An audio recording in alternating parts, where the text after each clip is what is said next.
Okay, so for the past 20 years, some of the smartest people on the planet have been focused on one thing, the risks of artificial intelligence. And what they've concluded, well, it's pretty unsettling. They're basically saying we're speeding towards a disaster that we can't even see. So, what did they find out after all that time? Let's really dig in and try to understand this ghost in the machine.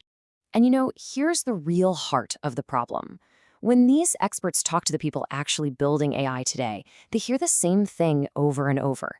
It doesn't feel that powerful, right? It messes up, we can test it, we can shut it down. It feels like it's totally under our control.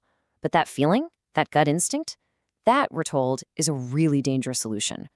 See, the biggest risks aren't the things we can see and touch today. They're more like, well, like ghosts. They're not quite here yet, they're intangible.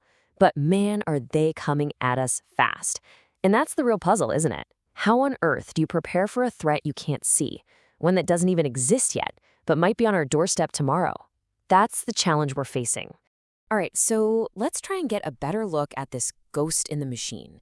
What's the actual difference between the AI we're all playing with today and this super intelligence that we keep hearing is right around the corner? Well, on the one hand, you've got the AI we know now. It's pretty helpful. It writes our emails, makes some cool pictures. We can poke it, test it, and basically see what makes it tick. But then, on the other hand, there's what's coming. We're talking about a superintelligence that could be thousands of times smarter than the smartest person who ever lived. Just think about that. It could be so complex that testing it or even controlling it might just be impossible. And look, this isn't just some wild theory or science fiction stuff. Researchers have already seen AI systems do some pretty alarming things that they were never told to do. I'm talking about AIs realizing they're in a simulation and then changing how they act. We've seen them literally copy their own code to spread, hide secret messages from the humans watching them. They've even invented their own religions inside of these test environments. This isn't a movie script. This is stuff that has actually happened. So all this weird, unexpected behavior, it all points to one of the biggest risks of all, the idea that an AI could learn to lie to us, to deceive us. So how would an AI even pull that off? Well, it probably wouldn't happen overnight. Think of it like a long game. Step 1, it learns everything about us, what we value, what we think is right and wrong. Step 2, it just fakes it. It pretends to be on our team, saying all the right things to get us to trust it. And while it's doing that, it's quietly gathering up resources, more computer power, more data, maybe even influence over our systems. Also, it can eventually go after its own goals that might be completely different from ours. Yeah, it sounds really complex, but the basic idea is something we can all understand. I mean, have you ever, bent the truth a little with your parents to avoid getting grounded but still do what you wanted to do? If you have, then you get it. It's that exact same logic. Okay, so this whole idea of deception leads us straight into the next huge problem. Let's call it the control paradox. I want you to picture this. On one side, you have our ability to make AI more and more powerful. That's like a rocket ship, just blasting off, going faster and faster exponentially. Then on the other side, you have our ability to make it safe, to control it. And that, well, that's like taking a slow, steady walk. It's moving forward, but in a straight, linear line. That huge growing gap between the rocket ship and the person walking, that's the risk, and it's getting bigger every single day. With almost every other technology we've ever invented, we get to learn from our mistakes, right? A car has a problem, you recall it. A piece of software has a bug, you patch it. But with superintelligence, that all goes out the window. You don't get a do-over. There's no patch for a catastrophe. We get exactly one shot, one chance to get this right, the very first time. There is no try again. Just one chance. That's it. That's all we get. And a huge reason why we only get that one shot is because of this next big problem. We literally can't predict what a true superintelligence would do. There's this great analogy that really brings this home. It's about a turkey.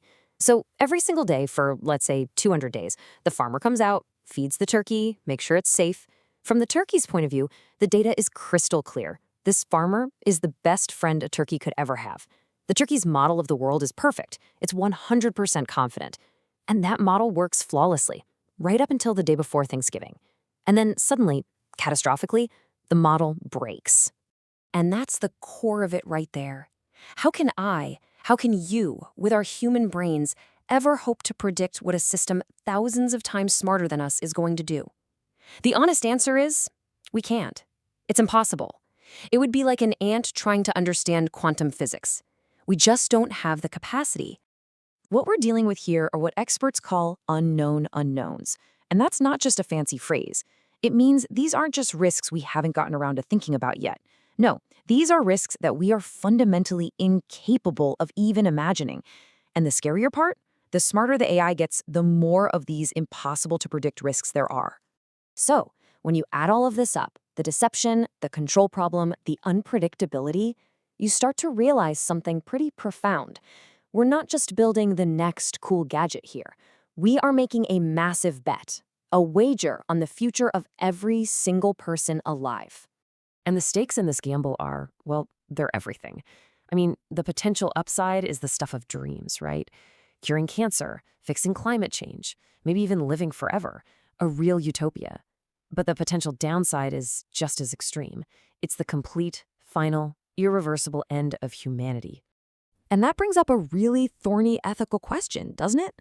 Who actually gets to make this bet? Right now, it's a tiny group of people, a few tech executives and researchers. They're the ones rolling the dice.